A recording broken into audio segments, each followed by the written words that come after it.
Just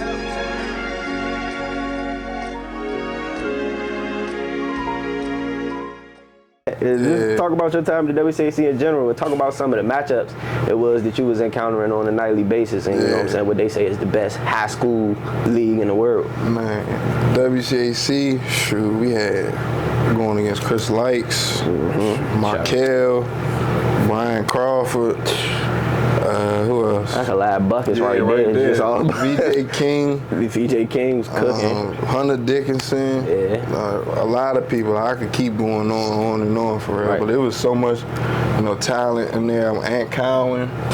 Yeah. They had a run at St. John's that was crazy. Real crazy. For sure. It was a bump every night. You know what I'm saying? And every game you got to put on. So it kind of helped me. I think my senior year I was averaging like 20, top 3 in scoring, top 2. So yeah, you was there with X too. Yeah, X was up there. Because he won Player of the Year that one year, right? So I know you definitely. It was our senior year. He won. Stood in front of that for sure. Yeah. But nah, man, you definitely showcased that you belong in that realm of bucket getters. I mean, knowing you for as long as I know you, I already knew. But you know what I'm saying? Everybody saw it at that point. For sure. And then you got into, of course, hopes of getting up to the next level. So talk about your recruiting process in the sense of going to college, and just speak about some of the schools that were maybe on your radar besides Boston College, and then talk about how you ended up ultimately picking Boston College. Coming out of Riken, I had a lot of offers. I think of West Virginia, Rutgers, Penn State, Virginia Tech. It's been so long. Right? Nah, I know it's been a minute. VCU, George Mason. Nah, you've had some heavy hitters though, for sure. It was a lot of schools. I can't even. It was probably about 20, really, 20 schools. But every school isn't contacting you every day. You know what I'm saying? Right. They just throw the offer, and then you make your decision. But as far as why I chose Boston College, that year before they had 2 good guards, Jerome Robinson and Kai Bowman. And I seen what they was doing up there. The first 2 years. They beat Duke that year. Before I came out, they beat Duke with Trayvon Duval, Marvin Bagley, all them. I actually was on my official visit that day. That day they beat them? Yeah. So we that'll was make a sign, for sure. For real. That'll make a sign. No bull. You don't even gotta say no more. That'll make a sign, for sure. So then after that, walking in it, because Kai Bowman and Jerome Rob, both of them ended up going to the league, right? Yeah, so Jerome got drafted 14 to the Warriors. And then Kai Bowman ended up going to the Warriors. He was undrafted though, right? Yep. Kai went undrafted, went to the G League, worked his way up to the league, was in the league for a good, a year, maybe a little less, and then he tore his ACL. Damn. For sure. Yeah, shout out to my boy Kai, man. That's my dog. Really took me in for real, as a youngin'. I got pictures. I'm gonna send them to you. For sure. I'm putting all that in there. Yeah, took me in as a youngin', showed me the ropes, and then I took off from there. For real. For sure. So before we get into your time at Boston College, I'll take a step back.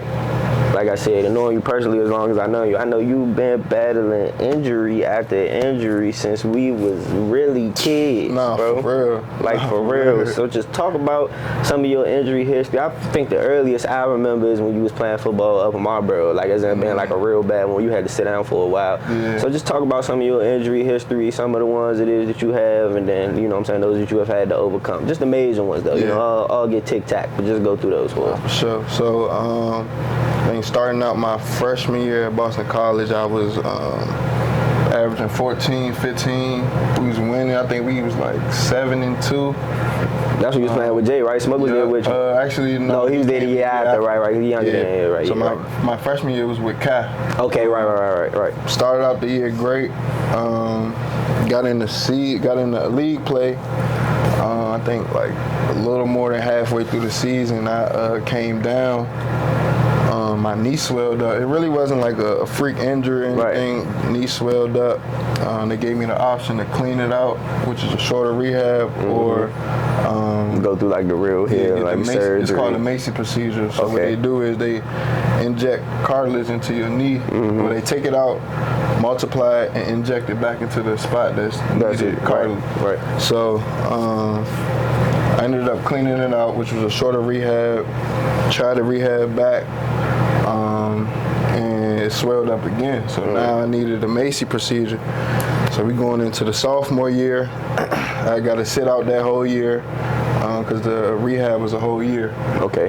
So that was tough itself, man. Sitting out the whole year, just playing the best basketball of your life in the ACC. You know what I'm saying? Best league in college hoops. At least it's as much as we know. That's what we think. So that shit was tough. That shit was tough for me mentally. So set out that whole sophomore year, rehab back, went to TB12, Tom Brady's PT place. Okay. They got me back right, man. Like, got me back like a blessing. That's when you was working out with Gronk, right? Yeah, I remember that. Work out with Gronk. I remember that. Yeah, I built a little family base over there too, though, for real. And they saved my life, saved my life. Because the surgery that I had, the doctor told me, he was like they don't have any data on D1 athletes having it. So coming back from it, or he was like, it's a good chance you might not be able to play ever again. Yeah, play ever again, or be the player that you were. Right. So just going through that whole rehab, you know what I'm saying? Thinking left and right, you know what I'm saying? What if I'm not? And get back to where I need to be. So it was tough.